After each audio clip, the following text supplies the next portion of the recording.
Let's bring in the professor, Jason Jones, here of The Athletic, who won't get our brother a new laptop. Jason, if your favorite team has the opportunity to trade for Donovan Mitchell or Kevin Durant and have that player on your team for the next 3 years, who should be the main priority? Who would be the player that you would rather acquire? For the next 3 years, Kevin Durant. Still Kevin Durant. Okay. Does that All change if you say next 5 years? That changes it a little bit, yeah. But I'm thinking if we got a short window, win now. I think KD, even if you don't have him every regular season game, if you get him, he's going to be able to get buckets. He's going to until he's 40. Mm-hmm. I mean, he just has a game where he'll get buckets. So I think he's dynamic enough to where I believe if I got to take one for the next 3. I'm still rolling with KD. Yeah, I agree. Is this something that you think that we already heard how the KD deal is holding the league hostage or whatever? Is this just another domino that people are? Oh, we need this domino to fall before we can make a move. This whole Donovan Mitchell thing. I think the KD thing is more than the Donovan thing because I think Utah doesn't have to trade Donovan. I mean, he's still a relatively young player. And even if you do want to rebuild, you can maybe take some of the million draft picks they got from Minnesota and maybe get another star with him. So they're not in a position where they have to make a move with Donovan. I think Brooklyn's under more pressure because KD let it be known that he wants to go out. And unlike, say, old school owners like a Jerry Buss, who would have told KD no, it's a different era, right? And they're more inclined to give him his wish, and that's just crazy for them. He just signed a 4-year extension last year. That's crazy. I do think the answer is Kevin Durant. I think because even if we're talking about over the next 3 years, I think Kevin Durant has a higher probability of winning your team a championship in that 3 years. Now he might get hurt one of those years, or he might play 50 games in one of those years, or he might get hurt in the playoffs in one of those years. I think the probability of him winning you a championship over Donovan Mitchell in that time window is higher. Yeah, I think because, part of the NBA is know-how, and he knows how to get there, at least. We haven't seen Donovan break through yet. All right. And we forget, and maybe it's convenient because the bar was set so high. It's not like Brooklyn wasn't close. Like Brooklyn, I know the line has been said to exhaustion, Kevin Durant's shoe a half size smaller. It might be Brooklyn that wins the championship that year instead of Milwaukee because that game's over. That series is over. Yeah, and I think everyone forgets. Yeah, we do kind of forget that just because I think last season is etched in our mind, and they really had two. It was two seasons where everyone's not there. 1 year where they were never fully together. Right. They almost beat Milwaukee without Kyrie. Right. And then the year before they don't have KD, and then the next year it's, part Kyrie, part James Harden and KD. And last year, we have the whole vaccine, I don't want to call it vaccine. I don't know, Kyrie doesn't want to get vaccinated, and then KD gets hurt for some, and then you trade for Ben Simmons, who, for whatever reason, leaks that he's going to play not the next game, but the game after that, and then doesn't play. It's just, I just think because some of the other things in the league, that's one of the bigger all-time. They trade KD and get nothing out of this. It's like one of the biggest all-time flops of a super team attempt. Well, then that makes this thing even wilder because if they did nothing this offseason, they were going to be one of the top 2-3 teams to be favored to win everything already with KD, Kyrie, Ben Simmons, all that whole crew, which makes it more baffling as to why KD is even going this route because it doesn't seem because it's winning. Yeah, you bring that team back, like I said, you're favored. It's a bizarre situation. It's really bizarre. I think if you trade KD, you almost have to trade Kyrie. Because I think it's almost like they're they're not attached completely, but no KD there. I don't know. Kyrie might go run for mayor or something instead of playing. So yeah, it's just a weird. I mean, it's one of the weirder things I've seen in the league, just in terms of a team that's going to fall way short of expectations. It's a long list of potential stars that are going to be on the move. Jason, would you like to add your name to the long, long list of people who have proclaimed today, I knew Keegan Murray was the guy in this draft all along? Would you like to add your name to that list here today? No, because I'm not a liar. Oh, okay. And secondly, because we still don't know that. Summer League, we still don't know. Oh, no, we know. I am not, No, we know. We still don't know. He's still not playing against NBA. I mean, it's not to take away from what he's done in the summer, but we're still not playing NBA games against NBA guys. And he's not playing with NBA teammates. You get him in the regular season, he's not, he may get better open looks because of Fox and Sabonis and whatnot, but he's not going to have the ball nearly as much. So things are going to change. But, I mean, he's definitely had a good summer, but I'm not going to be one of those guys who I knew all along. I said after the draft, everyone said he's a safe, solid pick, but who knows where we'll be in 5 years. He might be an all-star. He might not. Some people said his ceiling or his floor is Harrison Barnes. I don't know either way you want to look at that. But, yeah, the wild summer league takes always crack me up because a week ago, Chet Holmgren was the man, and the next day was like, oh, my God, he's terrible. I'm like, can we let these guys have a chance to just get better before we, there's a long list of, Summer League Hall of Famers. I mean, Josh Selby should get in the Hall of Fame for the Summer League. He destroys Summer League every year. What do you, and not speaking in hyperbole or, exaggerating, what have you seen from Keegan, in these games that you like and, what stands out to you after watching him play? He can shoot. You can tell he has he can shoot. And that's the thing where in the NBA, if you're a shooter, you last 10, 15 years on that alone. Yeah. I like the way he competes. I mean, we've seen situations where guys are just maybe quicker than him. He's been playing defense, or guys will get into him and force turnovers, but he competes. Especially, I like on the defensive end how he competes. Just because it's one thing to be like, okay, I may not be the greatest athlete and get blown by, and not even, but another thing to understand that and, move your feet, try to do what you can to make up for that. So I mean, the Harrison Barnes comps to me are pretty spot on, in terms of, because you could tell he understands the game, the know-how, all those things. I mean, he has the look of a solid NBA player, and some of the Kings draft history, that's pretty dang good, because they've had some picks where you go, I don't know what's going to happen with this. I think you got, and he's a guy who will definitely be in the rotation from day one, which is what the Kings also needed. They needed more NBA frontline rotation type players, and not kind of those. They had too many guys who I thought were on the fringe of being rotation players. Like, yeah, he's in the rotation, but there was always that caveat. He's playing, but if he were on a good team, he wouldn't play. I don't think Keegan's the guy where you're going to say, if he was on a good team, he would never play.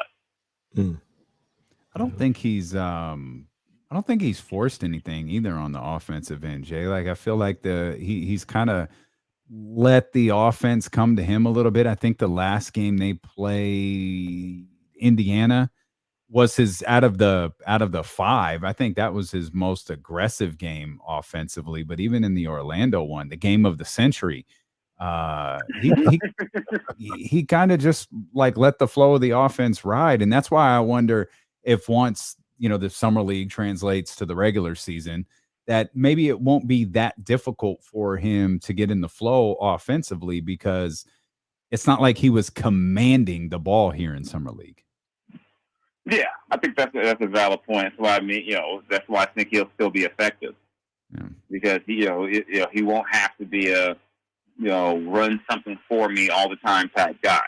You can run stuff for him, but he'll figure out ways, to get his shots. Like I said, because of his shooting, Now you have a guy, between Sabonis, Fox, now even if you say hypothetically that Fox and Sabonis aren't your shooters on the court, you can put 3 legit 3-point shooters around them now. Mm-hmm.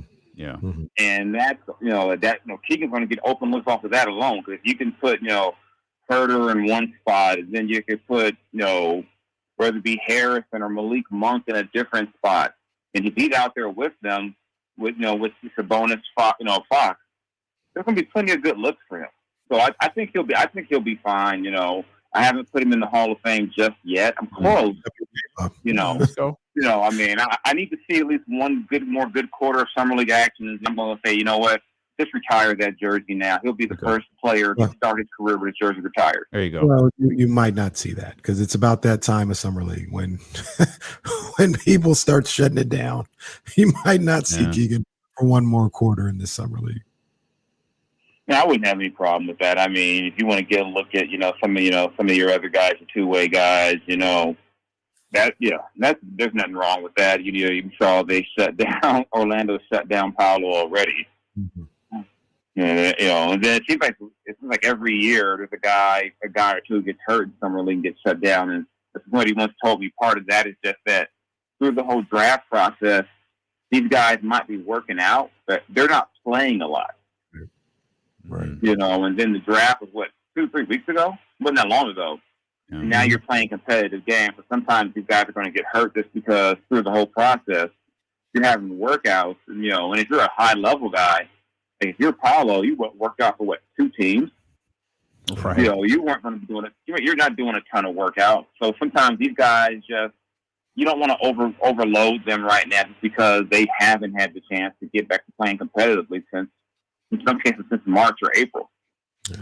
Yeah, we lost. We talk about the top picks. Obviously, we've been focusing on the top 5, but we lost Dyson Daniels, Shaden Sharp. I say we lost as if they passed away. Dyson Daniels, Shaden Sharp, and Jaden Ivey have all been injured here. I think that's 6, 7, and 8, isn't it? Yeah, no, that's not 6, 7, 8, 9, maybe.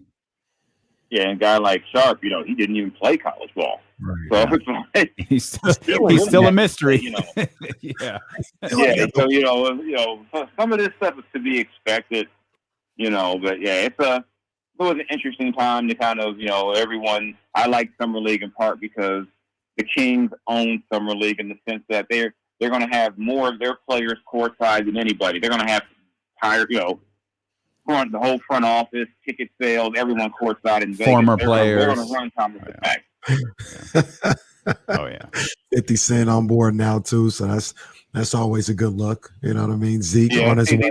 They finally decided to counter the Ja Rule curse. That's a good point. We needed. Ja Rule cursed him years ago. Mm-hmm. Even though he put Marvin Bagley on the wrong team when he cursed him, he still cursed the Kings. And they should have called 50 in 2019. They might have made the playoffs. 2020. He should have called 50 years ago. Which took so long. I guess maybe I think then us losing Zeke Cross the way we did made the Kings realize you have to go ahead and do what's right and make what's right. That was a tough one for this franchise when we've long wondered if Vivek actually knew that Zeke was dead. Like that's one thing. Like if Zeke had ever been presented to Vivek, if he knows that in fact Zeke is no longer with us. Oh gosh, that's terrible. Vivek, it is master scout. He's the one that liked Keegan Murray when everybody else was doubting him. Master scout Vivek Ranadive. Hustle too. Okay, and if it doesn't work, if it doesn't work, he will have liked Jaden Ivey, and someone won't have a job. I like Jaden Ivey the whole. That'll be the story that comes out. Oh, he really loved Jaden Ivey, or he really loved Shaden Sharp the whole time. No one listened to him. It's funny how whenever it doesn't work, no one steps up and says, "You know what? That was me. I pushed for that guy." Like no one will step up and say, "Yeah, Marvin Bagley was my guy." Yeah, no, people running away. Well, Vlade did that, didn't he? Yeah, and he said he's gone. Oh, well, that's right. Even then, he is gone. and even with that, there were people saying, well, you know what? It really wasn't Vlade. Brandon Williams really pushed that. That's right. Yep. Right. It was like, remember Brandon was gone first. And in Sacramento, the first one gone is the one who gets blamed. Yep. Right. And all of a sudden it was all Brandon. Brandon made Vlade do it, and Vlade, and the fact is, Vlade had reservations about Luka too. Yeah. And it was, hey, sometimes, a lot of teams mess up in the draft. Some mess up are bigger than others, but yeah, like I said, if Jaden Ivey becomes Dwayne Wade, the finger pointing will be massive. Yeah, you already know how that goes. Jason, let me ask you something real quick that I heard, and I think you'd be a good person to speak on this. I was listening to I think it was a Ringer podcast or something, that one of the guys was like, man, find somebody in life that loves you and believes in you the way the Kings believe in De'Aaron Fox. Because they're like, they didn't not drafted certain guards because of him. They didn't got rid of people like Tyrese Halliburton because of him and things of that nature. And they've made so many moves to or not made moves in accordance to how much they believe and love him. And I'm sitting there thinking about it like, I kind of feel like that's the opposite. I feel like maybe the Tyrese Halliburton thing is one thing, but I feel like that was the start of like the first time they really invested in putting the right pieces around De'Aaron Fox, starting with Sabonis. And then you get to this offseason with getting a guy like Keegan Murray and getting Malik Monk and Kevin Huerter and putting shooters around them. Is it just me, or does it feel like this is the first time they've actually, aside from financially, invested in De'Aaron Fox and trying to put the best team around him? Yeah, I think this is definitely the best team. They've actually got him some help. I mean, they would get him help in spots, and there is something to be said about with the obvious one if they didn't take Luka for him over him. That was the obvious one. But then again, is it really fair that to blame De'Aaron for that? Especially when De'Aaron later on says, knowing De'Aaron would have loved to have played with Luka. But then you watch what Jalen Brunson did playing next to Luka. You basically get an upgraded version. Not obviously upgraded version, but you put an upgraded playmaker next to Luka. You saw Jalen Brunson has got $100 million from doing that. Mm-hmm. So I think I get the sentiment, but the fact is, even if you had drafted a different guy, if you're still messing up everything else, you're still not even putting them in the best position to win. This is, to me, and people out here in Vegas have said it, this is clearly the best Kings team they've had in a long time. Yeah. This is a much better. This is an offseason where you go in and. When's the last time we said after the offseason, wow, the Kings are really a lot better? They really improved. I don't recall that ever happening. Years, decades, even. The closest was that 2016. Was it the one where they got Rondo and everyone? And even then, it was like, so why did you dump all that salary to do this? Not to get a max player, but to get all these other guys. And then you got another center, and then you got like Marco Bellinelli, who came to Sacramento and thought he was like a one-on-one player all of a sudden. So, it just was like, whatever, I guess. But this is the first time I can recall where I've had multiple people say, the team is really better. Like, and noticeably better in terms of their depth. Like, you now look at the Kings 1 through 6, 1 through 7, maybe even 1 through 8. Not a team. I mean, it's like a decent look. It looks deep. It looks like it's competitive. And looks competent. Say that. I mean, looks like the team did something competent. Yeah, and even though there were questions about that competence along the way, you got to let things play out. And so right now it's like, okay, we're not laughing at them, which is fans, which is a good sign, because they used to be every year go, why did they do that? Like, what are they thinking? I think now you see, you kind of put things in a little bit more order. I know there were people, who felt like Rashawn is a better player off the bench. Now Rashawn's your 7th, 8th man? Yeah. And that's not an insult to Rashawn, but that makes you a better team. Right. Because you look at the fact that if Rashawn is starting, who's behind him? Yeah. And so now, you still got some other guys, Terrence Davis is your 8th or 9th guy. I like That's Terrence not Davis. bad. I like Terrence Davis. We talk about on the show all the time. I like CD too. So, to me, those are all good things for them. Mm-hmm. Just because now you can say, you know what, now you give Mike Brown a fighting chance. I mean, there were nights in the recent years where you look at the Kings starting lineup, you're like, 3 or 4 of those guys should be on someone's bench. Yeah. So I mean, I think you're going in the right direction with this. Yeah, I like it. I like it. There's positive, Jason.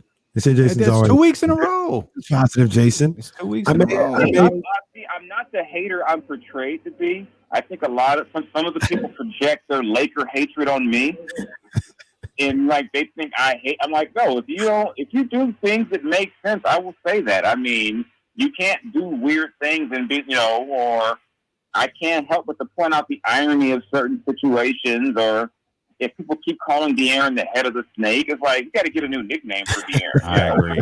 I wholeheartedly agree with that. I think maybe that's the issue. Maybe we got to stop calling him the head of the snake, and then maybe that'll change. I don't know. But yeah, I think this is this team has a legit chance to make the playoffs. I mean, legit. And I haven't always thought that. Well, I never really thought that. Marcus on youtube.com/ESPN 1320 says, Jason has been kidnapped, and this is him trying to let us know. Wow. See what happens when I'm honest and say nice, positive things? What do you want me to say? You want me to get on here and lie to you and be like, I think the Herder deal was terrible. I think putting the link up for that salary was a. I can't lie. I don't even know where this whole thing comes from that I'm so negative. Well, look here, Jason. I'm gonna tell you this right now. I think I'm gonna make a phone call to Lee. Everybody's guy, Lee, and I'm gonna say, Lee, I think you can take Jason Jones's picture down off the box office window, and he can come in for the player game, for the playoffs. Because I wasn't gonna let you come in. He was gonna ban you. I wasn't gonna let you come in. He was gonna ban you. But now I think you just earned your way into that playoff game. So I earned my way by watching them lose by 50 to the Knicks. Yeah. I earned my way watching them be down by 50 and 60 in games. I long ago earned my way. I earned it. I earned my way watching them draft Papa Giannis and have a scout text me and go, what was that about? I trust me. I've suffered as much as anyone in terms of the local media, watching that around this organization. Even though I didn't cover the team all season, I still get people asking me, why are they doing it? I'm like, I don't even know. Why you just talk about music? Why are you asking me? So because I still get Kings calls, they make the playoffs. I want to sit on the bench. Fair enough. I'm sitting on the bench. I don't want to go in the game. I just want the best seat possible. So I have that bottle of wine that I said I will not open until they make the playoffs. This is true. So I will sit on the bench and drink that whole bottle of wine. I don't care if they win, lose, or what. I'm going to chill that bottle of wine by myself. It might happen this year, Jason. I'm telling you, it might happen. You don't want this. The streak already can get his learner's permit to start driving. We don't want the streak to get legal. We should get Zeke Cross jerseys made at the Kings team store. No. Hold on. Hell no. No? Deal on KC.com. Deal on KC.com. We don't need to get him involved. Zeke Cross jerseys. KC.com. Okay. All right. I need a Zeke Cross jersey. We're gonna make that happen. What was we got to see what Zeke's number was? Yeah, I can't remember. Yeah, I can't. It's gonna be. I don't have a Kings jersey. I need to get a Zeke. I need to get that number and put Cross on the back. Yeah, it's gonna be wild too. Yeah. When Vivek Ranadive is on Raising Kanan season 2. that's gonna be a wild cameo. Oh yeah, man! Hold up, what is going on? Why is Doug Christie over there now? Gonna have some wild, random Kings appearances. All of a sudden, someone's wearing like a Spud Webb Kings throwback. Oh yeah. It's gonna be a gonna be a wild fusion. You know, Rock's going to be at the Golden One Center. Yeah, if it gets Mary J. Blige out there, I'm there. Oh yeah, 10 times out of 10. Mary J. out here for sure. Yeah, Monet has to sit next to De'Aaron's mom at the game. I'm all for that. Yeah, De'Aaron's mom, Monet, needs to sit next to me at the game. I just need to get down and in them Kenny Caraway seat. You don't want to hide a problem. You don't want to hide a problem. You don't want that. I'll take those. If that's how I got to go out, that's how I got to go out. That's not a problem. Okay, we appreciate you, man. Thank you. All right, no problem. Catch y'all later.